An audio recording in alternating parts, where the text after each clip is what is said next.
느헤미야 4장 1절에서 14절 말씀. 산발랏이 우리가 성을 건축한다함을 듣고 크게 분노하여 유다 사람들을 비웃으며 자기 형제들과 사마리아 군대 앞에서 일러 말하되, 이 미약한 유다 사람들이 하는 일이 무엇인가? 스스로 견고하게 하려는가? 제사를 드리려는가? 하루의 일을 마치려는가? 불탄 돌을 흙 무더기에서 다시 일으키려는가 하고, 암몬 사람 도비야는 곁에 있다가 이르되, 그들이 건축하는 돌 성벽은 여호가 올라가도 곧 무너지리라 하더라. 우리 하나님이여 들으시옵소서. 우리가 업신여김을 당하나이다. 원하건대 그들이 욕하는 것을 자기들의 머리에 돌리사 노략거리가 되어 이방에 사로잡히게 하시고, 주 앞에서 그들의 악을 덮어두지 마시며 그들의 죄를 도말하지 마옵소서. 그들이 건축하는 자 앞에서 주를 노하시게 하였음이니이다 하고, 이에 우리가 성을 건축하여 전부가 연결되고 높이가 절반에 이르렀으니 이는 백성이 마음들여 일을 하였음이니라.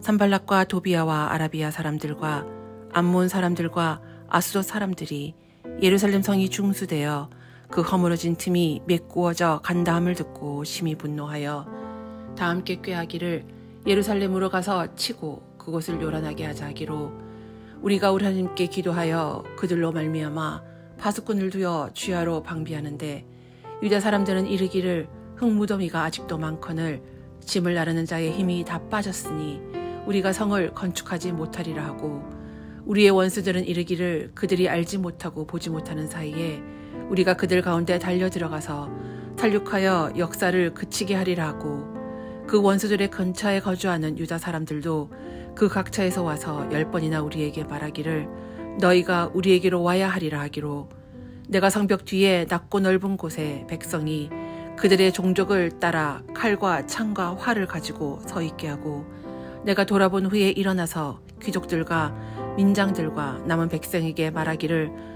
너희는 그들을 두려워하지 말고 지극히 크시고 두려우신 주를 기억하고 너희 형제와 자녀와 아내와 집을 위하여 싸우라 하였느니라. 아멘.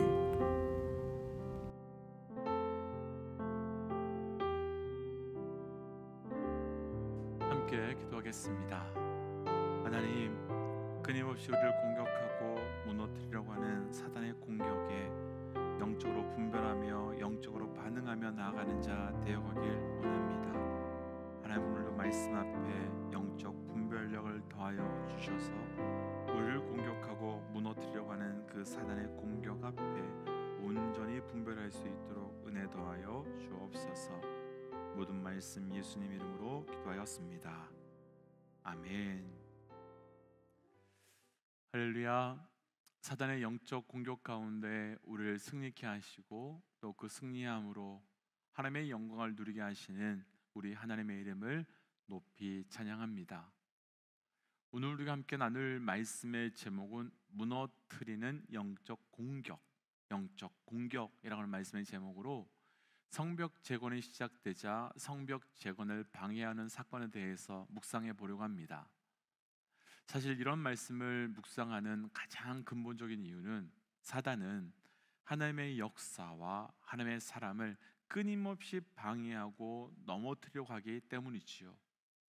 그래서 하나님의 사람인 우리와 하나님의 역사가 일어나는 우리 가정과 교회 또한 계속해서 공격할 것인데, 문제는 사단은 절대로 자기의 모습을 나타내지 않고 대신에 상황과 환경을 통해서 우리를 공격하기에, 때로는 그것이 하나님께서 우리를 시험하는 것인지 혹은 사단의 공격인지 인지하지 못하고 분별하지 못할 때가 너무나도 많고, 그래서 사단이 어떻게 공격하는지 원리를 알지 못하면 그 상황과 환경 뒤에 숨어서 공격하는 사단에게 고스란히 패배할 수밖에 없습니다.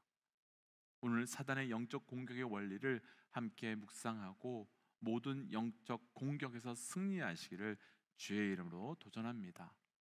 무너뜨리는 영적 공격 1절부터 3절입니다. 산발랏이 우리가 성을 건축한다함을 듣고 크게 분노하여 유다 사람들을 비웃으며 자기 형제들과 사마리아 군대 앞에서 일러 말하되, 이 미약한 유다 사람들이 하는 일이 무엇인가? 스스로 견고하게 하려는가? 제사를 드리려 하는가? 하루의 일을 마치려 하는가? 불탄 돌을 흙무더기에서 다시 일으키려 하고 암몬 사람 도비야는 곁에 있다가 이르되 그들이 건축하는 돌 성벽은 여호와 올라가도 곧 무너지리라 하더라. 아멘. 본격적으로 산발락과 도비야라고 하는 적들이 등장하지요. 얼마나 이들이 독한지 자기 민족 암몬과 모압뿐만 아니라 블레셋과 사마리아까지 동원해서 그 하나님의 역사가 진행되고 있는 그 예루살렘의 동서남북을 다 막아서 성벽 재건을 방해하려고 합니다. 그럼 여기서 우리가 먼저 할 수밖에 없는 질문은 이들은 왜 이들은 다른 나라까지 이렇게 동원해서 성벽 재건을 방해하는 걸까라고 하는 질문입니다. 이들이 느헤미야와 어떤 악감정이 있었던 것도 아니고 이렇게 해서 성벽 재건을 방해하려고 하는 이유는 과연 무엇 때문에, 어떤 것 때문이겠습니까? 사실 조금만 상황을 살펴보면 이들이 그렇게 할 이유가 충분히 이해가 됩니다. 먼저 산발랏은요, 사마리아 북쪽을 다스리던 총독이었던 사람이었습니다. 그런데 이 사람은 예루살렘 성벽이 무너진 후부터 지금까지 리더가 사라진 예루살렘 성 안에서 리더가 아님에도 불구하고 리더처럼 굴면서 영향력을 끼치며 자기의 뜻을 이루어갔던 사람입니다. 소위 말하면 주인 없는 집의 주인이 되어버린 것이지요. 그런데 이제 느헤미야가 오고 성벽이 재건되면 더 이상 이전처럼 자기가 주인의 역할을 못하고 자기가 주인의 영향력을 발휘하지 없게 됩니다. 그러니 산발랏은 내 주인의 자리를 지키고 내 기득권을 지키기 위해서 어떻게든지 느헤미야를 쫓아내야 하고 성벽 재건을 방해해야 되는 것입니다. 그럼 도비야는 또 왜 이렇게 하고 있는 것이겠습니까? 도비야는 암몬 지역의 총독이었는데요, 원래 예루살렘 성벽이 있을 때는 모든 무역의 베이스가 예루살렘이었습니다. 그런데 성벽이 무너지게 되면서 안전한 지역이 아니니까 이후로는 예루살렘이 더 이상 무역의 중심지가 되지 못하고 그 무역의 베이스가 암몬으로 옮겨지게 되었습니다. 그런데 이제 다시 성벽이 재건되면 그동안 무역을 통해서 얻어냈던 그 엄청난 이익을 얻을 수 없게 되고 사라지게 될 수밖에 없습니다. 그러니까 이들은 느헤미야가 아무리 하나님의 일을 한다고 해도, 느헤미야가 아무리 하나님의 역사를 세워나간다고 하더라도 내 자리가, 내 주인됨이, 내 유익이, 내 것이 사라지고 손해를 입게 되니까 못 참고 못 견디고 공격하고 방해할 수밖에 없는 것입니다. 그럼 지금 이들에게 가장 중요한 것은 무엇이겠습니까? 이들의 삶에 가장 우선되고 있는 것은 과연 무엇이겠습니까? 이들의 삶에서는요, 하나님의 뜻, 하나님의 나라가 무엇인가, 어떤 것인가 아무 중요 없지 않습니다. 이들에게 가장 중요한 것은 바로 나이며 나의 뜻입니다. 나의 주인됨이 가장 중요한 것입니다. 하나님의 뜻, 하나님의 나라보다 나를 더 위에 두는 것을 우리는 영적 이기주의라고 하는데요, 사단은 하나님의 역사를 방해하는 도구로 영적 이기주의를 사용하고 있는 것입니다. 그럼 사단이 이들을 통해 예루살렘 성벽을 방해하기 위해 사용한 방법은 너무나 뚜렷하고 명확하지요. 이들은 바로 하나님보다 나를, 그리고 하나님의 것보다 나를 더 중요하게 여기며 더 절대적으로 붙들고 살고 있는 인간의 이기적인 욕심으로부터 시작되는 그 영적 이기심에 묶여있는 것이며, 그를 통해 예루살렘 성벽 재건을 무너뜨리고 공격하고 있는 것입니다. 먼저 저를 비롯해서 우리 모든 믿음의 동역자들의 삶에 영적 이기심을 통해 하나님께서 세우시는 것을 막고 무너뜨리는 그런 사단의 도구가 되지도 않을 뿐만 아니라, 그렇게 우리를 공격하는 사단의 공격에 무너지는 것이 아니라 승리하시기를 주의 이름으로 도전합니다. 사실 그 어떤 공격보다도 이 영적 이기주의가 무서운 이유는, 그렇게 하는 이유가 너무나도 합당하고 합리적으로 보이기 때문입니다. 내 영향력이 줄고 내 수익이 주는데 어떻게 가만히 있을 수 있겠습니까? 내 나라와 내 민족의 피해를 당하는데 어떻게 가만히 두고만 볼 수 있겠습니까? 내 주인됨이 사라지는데 어떻게 참을 수 있겠습니까? 그때 움직이는 건 지극히 당연하고 합리적인 것처럼 보일 수 있습니다. 사실 이런 사건이 몇 년 전 한국의 가장 큰 교회의 목사의 아들에게 세습하는 일들 속에도 있었습니다. 여러 가지가 이유가 있었지만 그들이 그런 일을 한 본질적인 이유는 무엇이겠습니까?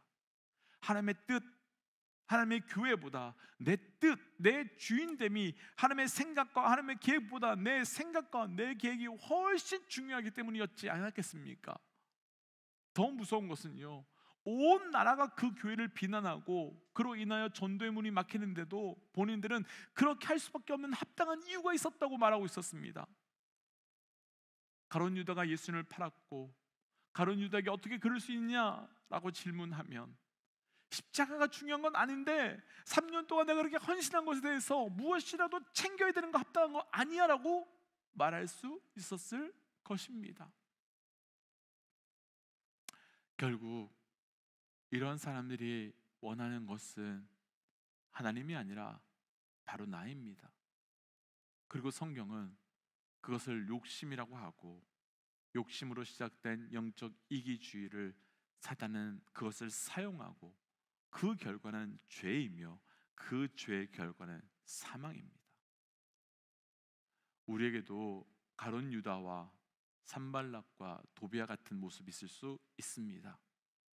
그렇다면 이 아침 내게는 가룟 유다와 산발락과 도비아 같은 영성이 없는지 우리 잘 살펴야 할 것이며, 그런 것들이 우리 안에 있다면 아무리 합리적으로 보이고 아무리 합당하게 여겨져도 끊어내고 잘라낼 수 있는 영적 결단이 있으시기를 주의 이름으로 도전합니다. 두 번째, 무너뜨리는 영적 공격 4절과 5절입니다. 4절 5절입니다. 우리 하나님이여 들으시옵소서. 우리가 업신여김을 당하나이다.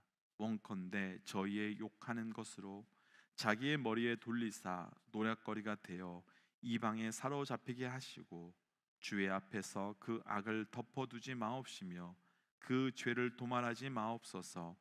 저희가 건축하는 자 앞에서 주의 노를 격동하였나이다 하고. 아멘.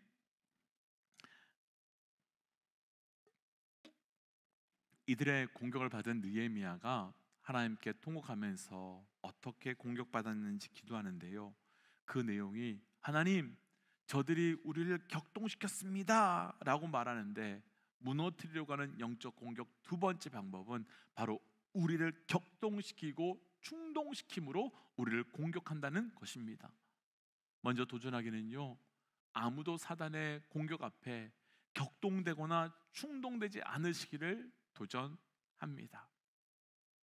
여기서 사용된 격동시키다, 충동시키다라고 하는 그 원어가 수투라라고 하는 단어를 쓰는데요, 미혹하다, 자극하다는 의미를 가진 단어입니다. 그런데 사단이 우리를 미혹하고 속이고 자극하는 충동은 아무 때나 그렇게 하는 것이 아니라 가장 연약하고 가장 민감한 부분을 정확하게 알고 그것을 격동시키는 것입니다. 그래서 산발락과 도비아는 이스라엘이 어디가 약하고 민감해서 쉽게 반응하고 쉽게 무너지는지 정확하게 알고 있었고 그 부분을 충동시키고 격동시키는데, 1절과 2절을 보시면 비웃으면서 너희처럼 나약한 것들이 지금까지 늘 실패했는데 무슨 성을 짓느냐라고 말합니다. 지금까지의 실패, 이것은 성벽을 재건하는 사람들의 약점이자 아픔의 사건입니다. 그런데 너희들 지금까지 실패했으니 또 실패할 거야 라고 말하는 거, 얼마나 맞는 말이기에 얼마나 아프겠습니까? 또 3절에서는 너희가 짓는 성벽은 여호가 올라가도 무너질 정도로 연약하다라고 무시합니다. 왜 이렇게 말하겠습니까? 이 부분 또한 이스라엘 백성들에게는 아프고 연약한 부분이기 때문입니다. 앞서 나눈 것처럼 이스라엘 백성들은 지난 150년 동안 성벽 재건을 단 한 번도 성공한 적이 없었고, 그로 인하여 패배감과 감당할 수 없는 무기력감에 완전히 무너져 있었습니다. 이들은 실패에 대한 두려움이 있었는데 이 부분을 정확하게 이들은 건들고 있는 거고 이 부분을 공격하고 있는 것이지요. 그럼 충동시켜 우리를 공격하는 사단에게 우리는 어떻게 해야 될까요? 바로 그것은 충동의 삶이 아니라 충성의 삶으로 살아가는 것입니다. 충동과 충성은 큰 차이가 있습니다. 충동은 나의 연약함을 공격하는 사단에게 반응하는 것이지만 충성은 나의 연약함을 가지고 하나님께 반응하는 것입니다. 사울과 다윗의 차이가 바로 이 충동의 인생, 충성의 인생이라 할 수 있습니다. 사울은 기회만 되면 다윗을 죽이려고 했는데 그 이유는 사무엘상 18장 10절 말씀을 보면 악신에게 충동당했기 때문이다라고 합니다. 하지만 다윗은 사울을 2번이나 죽일 수 있었는데 죽이지 않고 다윗이 사울을 용서해 주었는데 그 이유는 자기가 하나님께 온전히 반응하며 하나님께만 충성했기 때문입니다. 충성이라고 하는 개념은 나라를 위해서 목숨을 던지고 내 삶을 헌신하는 것을 충성이다라고 하기도 하지만 성경에서의 충성을 쓸 때는 아만이라는 단어를 쓰는데요, 그 단어는 아멘이라는 단어에서부터 나온 단어입니다.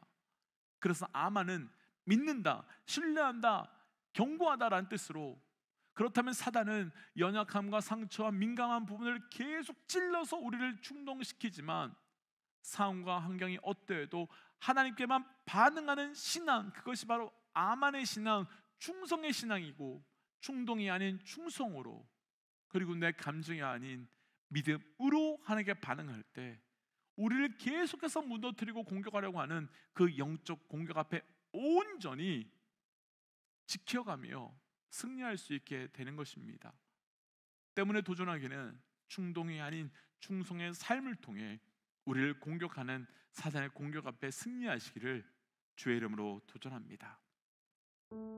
그래서 이 시간 이렇게 기도하고 싶습니다. 하나님, 내 삶과 내 가정과 내 교회를 무너뜨리려고 하는 사단의 공격을 온전히 분별하게 하시고, 그래서 그 공격 앞에 무너지고 깨어지는 자가 아니라 온전히 반응함으로 내 삶에 보이지 않는 성벽을 굳건하게 세워가는 자 되게 하여 주옵소서라고 함께 기도하겠습니다. 함께 기도할까요? 기도하지요.